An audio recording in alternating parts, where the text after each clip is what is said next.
안녕하세요. 36번째입니다. 마태복음 15장. 지난 시간에 잠깐 살펴봤는데 오늘은 좀 더 보충해서 살펴보도록 하겠습니다. 원고를 보도록 하겠습니다.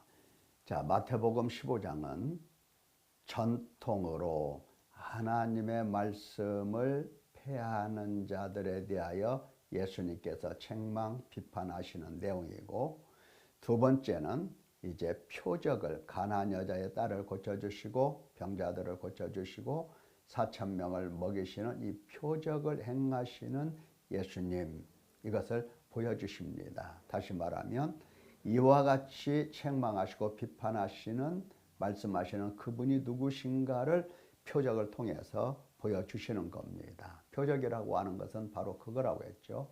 하나님 아버지께서 예수님이 하나님의 아들 그리스도이심을 증거하는 증언이 곧 표적이다. 우리가 여러 번 들었습니다. 이 표적을 통해서 말씀하시는 분, 곧 그들을 비판하고 책망하시는 그분이 누구신가? 누구의 책망을 너희가 받고 있는가? 이것을 생각해 보아라. 그 뜻입니다. 자, 그러면 전통으로 하나님의 말씀을 폐하는 자들, 이것을 좀 더 생각해 보도록 하겠습니다. 자, 너희는 어찌하여 너희의 전통으로 하나님의 계명을 범하느냐? 너희의 전통으로 하나님의 말씀을 폐하느냐? 이렇게 예수님이 책망을 하십니다. 그러니까 자기 전통으로 하나님의 계명을 범하고 하나님의 말씀을 폐하는 자들을 이제 입술로 나를 공경하고 마음은 내게서 멀다. 그런 사람이다. 맹인이다. 맹인이 되어 맹인을 인도하는 자다. 그러니까 사람의 계명으로 교훈을 삼아 가르치는 사람들 맹인이고, 그 안에서 배우는 사람들 역시 맹인이고, 그리고 어쨌든 간에 맹인은 나를 헛되이 경배하는 사람, 이렇게 예수님이 책망을 하십니다. 이것을 이 표를 통해서 좀 더 설명을 쉽게 해보겠습니다. 자, 하나님의 계명, 하나님의 말씀이 하나님 백성들에게 들어가면 어떻게 돼야 되겠습니까? 하나님의 계명, 하나님의 말씀이 여기에 머물러 있어야 되는 겁니다. 여기 머물러 있어야 돼요. 그런데 장로들의 전통을 통해서 그들은 이 하나님의 계명 말씀을 사람의 계명으로 바꿔 놓은 겁니다. 하나님 말씀을 폐한 거예요. 그래서 이런 사람들은 맹인이다. 하나님을 보지 못하는 사람, 그리고 헛되이 경배하는 사람, 이런 사람들이 누구를 가르친다? 그러면 가르침을 받는 사람도 똑같이 맹인이다. 원래 하나님은 이것을 원하지 않았죠. 원래 하나님은 어떻습니까? 하나님의 계명을 주시고 말씀을 주셔서 통찰력으로 눈을 떠서 사단의 권세에서 하나님께로 돌아오게, 이와 같이 하나님이 원하시고 바라시는 것이지요.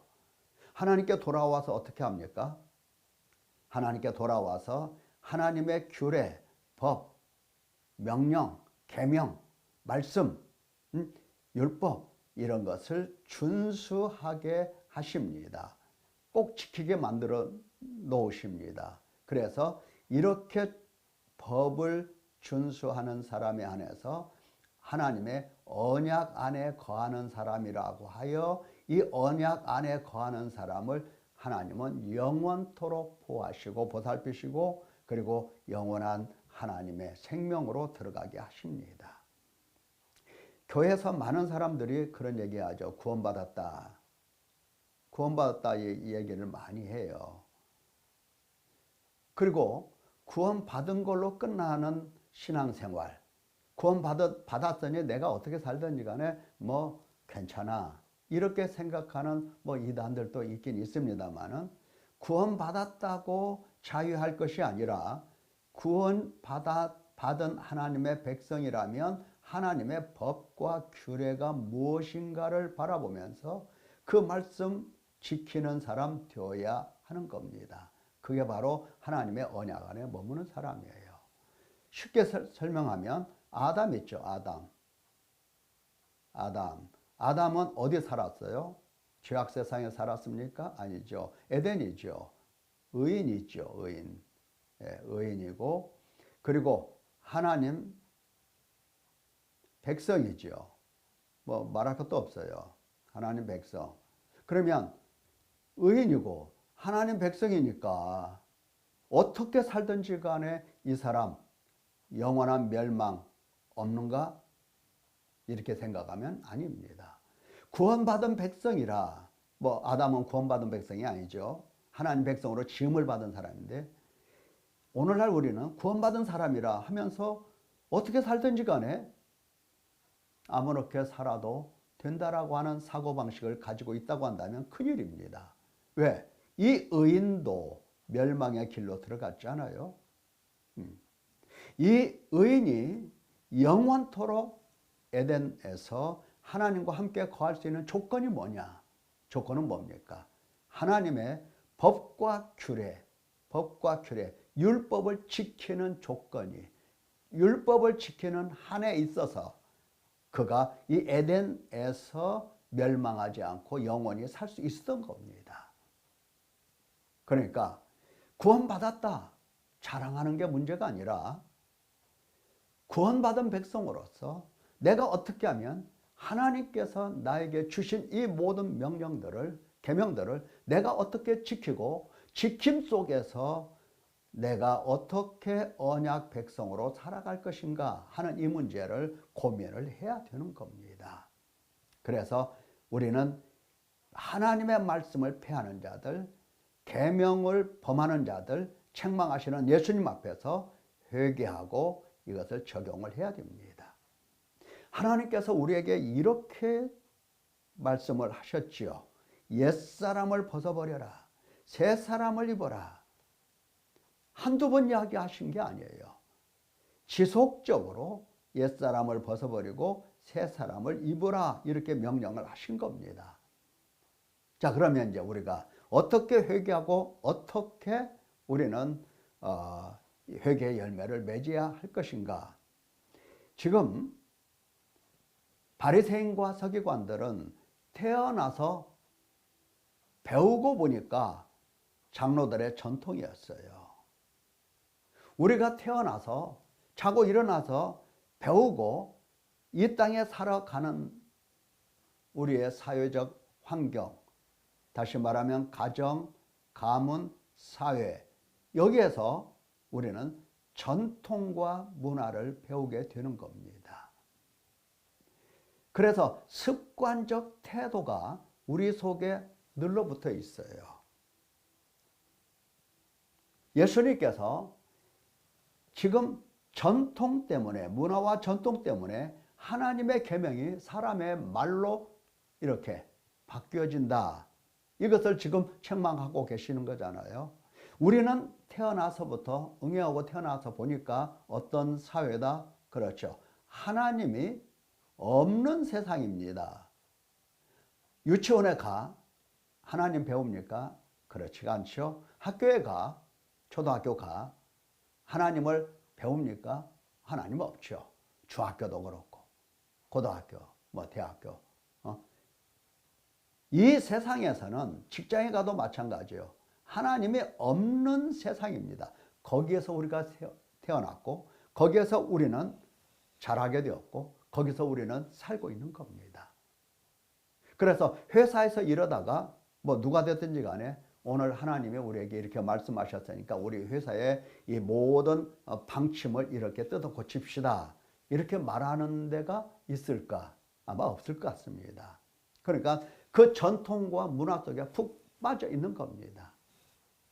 우리의 죄가 우리 속에서 얼마나 많겠습니까? 하나님 없으니까. 하나님 말씀도 없겠죠. 네. 우리의 이러한 문화와 전통 속에서 내가 어떻게 습관적 태도를 가지고 있는가? 기도하라면 기도하기 싫죠? 하나님 말씀 읽으라면 말씀 읽기 싫죠? 회개하라면 회개 죽어도 안 하려고 하죠? 습관적 태도가 이렇게 된 겁니다. 하나님 없는 세상에 태어났기 때문에 그래요.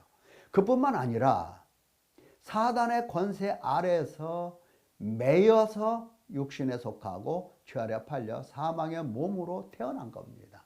태어나서 나도 모르게 살아온 과정이 뭐냐? 사단의 권세 아래 항상 사단이 주권자 되어서 우리를 이렇게 육신에 속한 사람 만들고 죄 아래 팔려 사망의 몸으로 살아가게 만들어 놓았어요. 그러니 하나님 앞에서 얼마나 많은 죄를 짓겠습니까? 우리의 욕심과 욕망에 따른 이 구습이 나의 습관적 태도로서 내 몸 가운데 자리 잡고 있는 겁니다. 그래서 하나님은 옛사람을 벗어버리고 새사람을 입으라고 계속해서 말씀하십니다. 우리가 지금까지 태어나서 살아왔던 문화와 전통, 여기에서 어떤 습관적인 태도가 내 몸에 붙어 있는가를 보면서 이것을 회개하라는 겁니다. 예, 하나님이 없는 세상, 하나님이 없이 살아온 나의 죄, 하나님 없이 죄를 살아왔으니 죄가 얼마나 많겠어요. 하나님 없이 사단에게 매여서 죄 아래 팔려서 사망의 몸으로 살아왔으니 얼마나 욕심과 욕망에 따라서 살아왔겠어요. 이런 것들을 우리는 명확하게 찾아서 회개를 해야 할 것입니다. 보십시다. 우리가 하나님을 볼 수 없는 맹인이라고 그랬죠. 하나님은 정말 영원히 볼 수 없는 그런 분인가? 아니에요. 예수님 말씀이 마음이 청결한 자는 복이 있다. 그들이 하나님을 볼 것이다 그랬어요. 예, 청결하다라고 하는 것은 깨끗하다라고 하는 뜻이에요. 깨끗한 자, 깨끗한 자. 바리새인과 서기관들이 왜 맹인입니까? 하나님 못 본다고 그랬죠. 하나님의 계명을 사람의 말로 바꿔놓죠. 하나님이 보이지 아니하니까 그런 겁니다. 하나님을 볼 수 없으니까 그런 거예요. 그래서 서기관들과 바리새인들이여 잔과 대접의 겉은 깨끗이 하되 그 안에는 탐욕과 방탕으로 가득하도다. 하나님이 보시는데 네 안에 있는 탐욕, 네 안에 있는 이 방탕, 이것이 깨끗하게 되어야 한다. 깨끗하게 되지 않기 때문에 너희는 화가 있다, 멸망한다, 이렇게 말씀하십니다. 여러분, 우리가 어떻게 깨끗하게 될 수 있습니까? 깨끗하게. 우리 스스로 막 노력해서 깨끗하게 될 수 있습니까? 아니죠. 적어도 두 가지 측면에서 생각을 해야 됩니다. 하나는 예수 그리스도의 피가 깨끗하게 한다. 우리가 이것은 귀에 못이 박히도록 들은 말씀입니다. 교회에서 많이 들었죠? 그리스도의 피가 깨끗하게 한다. 이거 누구도 부인하지 않죠. 그런데 이것은 첫 번째고, 두 번째는 깨끗하게 될 때에 우리가 우리 죄를 자백할 경우 하나님은 의로우시고 우리 죄를 사하시면서 모든 불에서 깨끗하게 하신다, 이렇게 되어 있어요. 그러니까 1번만 강조할 게 아니라 2번도 똑같이 강조를 해야 되는 겁니다. 그리스도의 피로 씻음을 받고 그리스도의 피로 깨끗하게 되는데 그 앞에 나가서 내가 죄인입니다 하고 내가 지은 죄들을 그 앞에 자백하고 그로 인하여 탄식하고 그로 인하여 애통하고 마음을 찢는다면 하나님은 우리의 죄를 사하시고 우리를 깨끗하게 하시는 겁니다.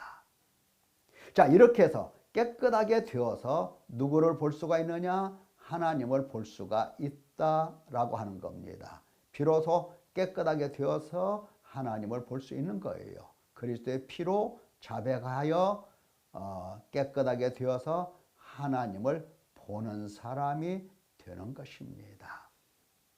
자, 하나님은 우리에게 이것을 가르쳐 주시고 계시는 거예요.